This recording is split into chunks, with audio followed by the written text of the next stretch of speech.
오늘 나눌 말씀은 신명기 18장 1절에서 8절 말씀입니다. 신명기 18장 1절에서 8절의 말씀 우리 함께 보겠습니다.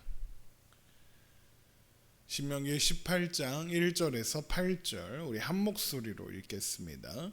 레위 사람 제사장과 레위의 온 지파는 이스라엘 중에 분깃도 없고 기업도 없을지니 그들은 여호와의 화제물과 그 기업을 먹을 것이라. 그들이 그들의 형제 중에서 기업을 가지지 않을 것은 여호와께서 그들의 기업이 되심이니 그들에게 말씀하신 같으니라.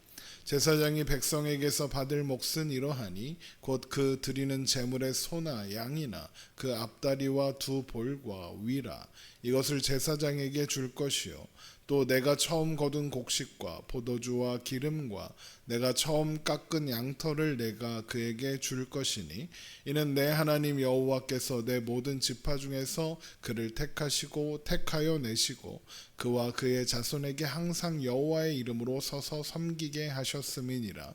이스라엘 온 땅 어떤 성읍에든지 거주하는 레위인이 간절한 소원이 있어 그가 사는 곳을 떠날지라도 여호와께서 택하신 곳에 이르면 여호와 앞에 선 그의 모든 형제 레위인과 같이 그의 하나님 여호와의 이름으로 섬길 수 있나니 그 사람의 몫은 그들과 같을 것이요 그가 조상의 것을 판 것은 별도의 소유이니라. 아멘.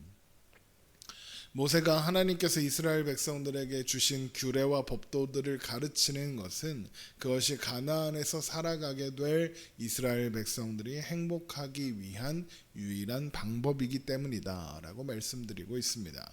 그래서 이스라엘의 왕이 세워져도 그가 할 일은 하나님의 말씀을 항상 가까이 하여서 하나님 경외하기를 배우며 하나님의 모든 말씀을 지켜 행하는 것이다 라고 하는 것이고, 또 재판은 하나님께 속한 것이므로 언제나 하나님의 말씀을 기준해야 할 뿐 아니라 그 결과대로 순종해야 한다고 한 것이고, 하나님을 버리고 떠나 일월성신 같은 다른 신을 섬겨서는 안 된다 하는 것이며, 오직 하나님 앞에 흠없는 예물을 드리는 예배자로 하나님 앞에서 살아가야 한다라고 했던 것입니다.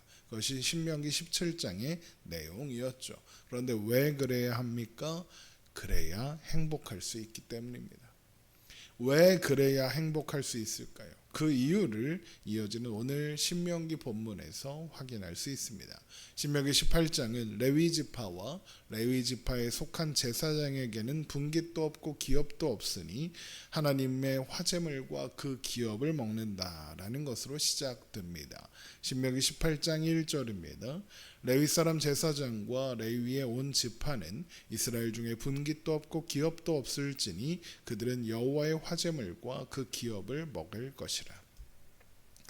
여기에서 분깃과 기업이 가리키는 것은 토지를 가리키는 것인데, 이스라엘 중에 분깃도 없고 기업도 없다는 말은 레위 지파에게는 가나안에 있는 땅이 기업으로 주어지지는 않는다, 이런 의미입니다. 물론 레위인들을 위한 성읍과 땅이 가나안 전역에 있을 것입니다. 하지만 그것이 레위인의 기업인 것은 아니죠.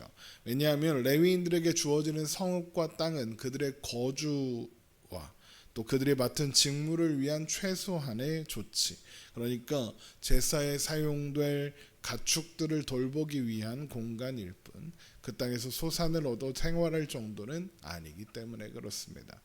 게다가 그 땅은 각 지파들이 레위인들을 위해 자기 기업의 일부를 떼어주는 것이죠.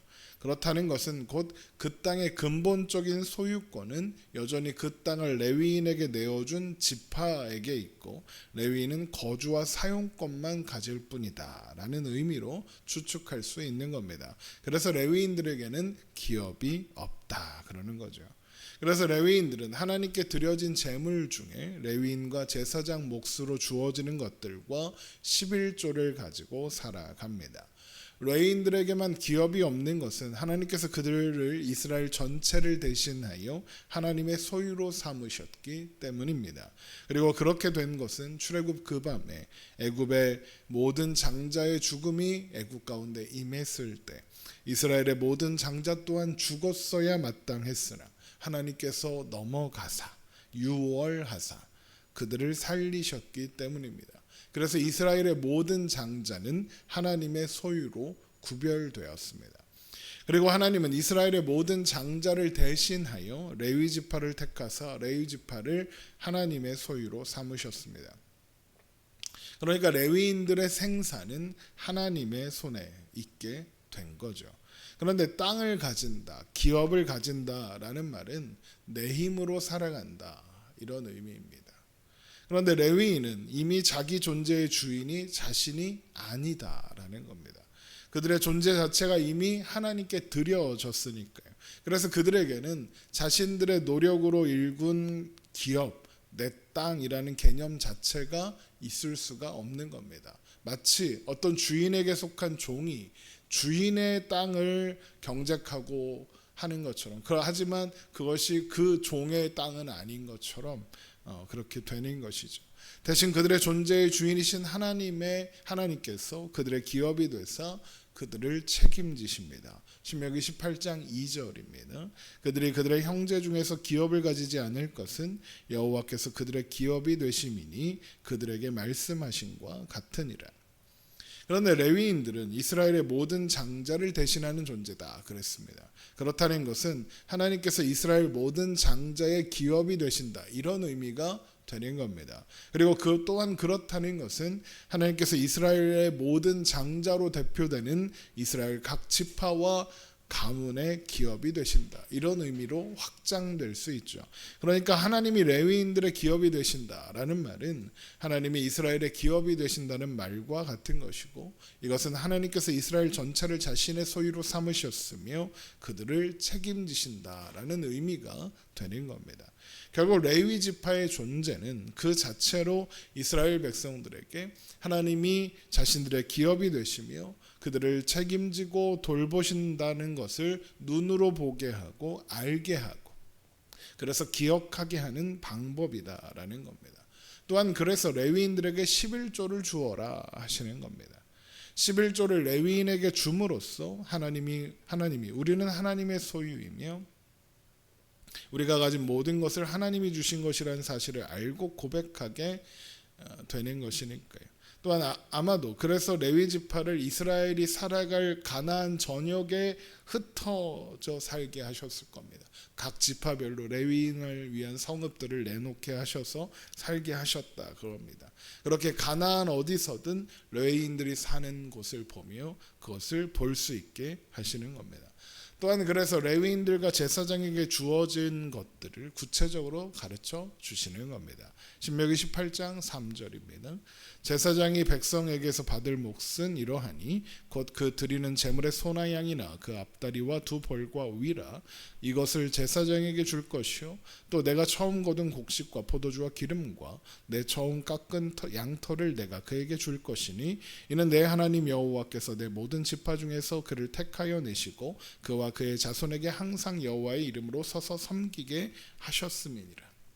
하나님께서 레위인과 제사장의 몫을 구체적으로 지정하신다라는 것은 레위인의 삶이 막연한 선이나 자발적인 헌신에만 맡겨진 것이 아니다라는 의미입니다. 하나님이 기업이 되신다는 선언이 추상적인 약속과 위로가 아니라 반드시 지켜야 할 구체적인 율법으로 주어져 있으니 이를 반드시 지켜서 레위인들의 삶을 지속되게 하고 그것을 통해 하나님이 이스라엘의 기업이 되신다는 사실을 잊지 않고 항상 기억하라. 내가 알고 있다라고 고백하게 하시는 거죠. 또한 그래서 레위인이 간절한 소원이 있어서 그가 사는 곳을 떠나 하나님께서 택하신 곳에 도착하게 되면 그곳이 어디든 그가 원래 살던 곳에서 하던 일을 그대로 이어서 할 수 있다고 하는 겁니다. 또한 그곳의 레위인들과 동등한 몫을 받아야 합니다. 신명기 18장 6절입니다. 이스라엘 온 땅 어떤 성읍에든지 거주하는 레위인이 간절한 소원이 있어 그가 사는 곳을 떠날지라도 여호와께서 택하신 곳에 이르면 여호와 앞에 선 그의 모든 형제 레위인과 같이 그의 하나님 여호와의 이름으로 섬길 수 있나니 그 사람의 몫은 그들과 같을 것이요 그가 조상의 것을 판 것은 별도의 소유이니라. 레위인이 간절한 소원이 있어 그가 사는 곳을 떠났다라는 말은 레위인이 자신의 자유로운 의지와 선택을 따라 어디든 거주할 수 있고 하나님이 택하신 곳, 곧 성막에 이르러 하나님을 섬기는 것에 제약이 없다. 이런 의미겠죠. 그런 자유로운 이동을 보장하는 표현이 그가 조상의 것을 판 것은 별도의 소유다라는 말입니다. 이것은 이동하고자 하는 레위인들이 살던 집을 판 것을 의미하는데, 레위기 25장 32절에서 34절에 있는 율법에 따르면 레위 성읍 안에 있는 집은 레위인이 개인이 소유하고 언제든 되살 권리가 있고 희년에도 다른 지파의 밭과 달리 원소유자에게 돌아가지 않고 매매와 상속이 자유롭습니다. 그러니까 레위인은 언제든 살던 곳을 떠나 다른 곳으로 이동할 수 있을 뿐만 아니라 돌아올 수도 있다라는 거죠. 이것은 레위인이 어디를 가든 어디에 있으나 하나님이 그와 함께 하신다, 이런 의미가 되겠죠. 그리고 여전히 하나님이 그의 기업이 되신다는 의미이고, 나아가서 레위인으로 대표되는 이스라엘 백성들 전부가 어디를 가든 어디에 있든 하나님께서 그와 함께 하사 그의 기업이 되시고 그를 돌보신다라는 의미로 확장되는 겁니다. 결국 레위 지파에 관한 이 규례 또한 하나님께서 이스라엘 모두의 기업이 되사 그들을 돌보시고 인도하시며 지키실 것을 확증하고 약속하는 내용이다라는 말입니다. 그리고 그 약속은 오늘을 사는 우리에게 여전히 유효합니다. 물론 우리는 혈통으로나 육적으로는 이스라엘에 속하지도 않습니다. 레위 지파도 아니죠. 그러나 우리는 영적으로 아브라함의 후손된 이스라엘 백성들입니다. 로마서 4장 16절에 있는 말씀처럼 우리는 예수 그리스도로 말미암아 하나님의 상속자가 되었으며 이는 믿음으로 말미암아 된 일이니까요. 우리가 하나님의 상속자가 되었다라는 말은 하나님이 우리의 기업이 되신다라는 의미이고, 하나님께서 우리를 돌보시고 책임지신다는 의미입니다. 그래서 우리는 어디를 가든 어디에 있든 하나님과 함께 있습니다. 하나님이 우리를 놓치거나 잃어버리시는 일은 없습니다. 하나님이 우리의 모든 삶의 주인이시며 돌보시는 아버지이십니다. 이것은 막연한 약속이 아니라 하나님께서 그 아들을 주셔서 이루신 확증이요, 그래서 영원까지 지키실 분명하고도 확실한 사실입니다. 이 사실을 알고 또한 기억함으로 하나님 안에서 하나님이 주시는 참된 행복과 평안과 안식을 누리며 사는 저와 여러분 되시기를 주님의 이름으로 축원합니다. 기도하겠습니다.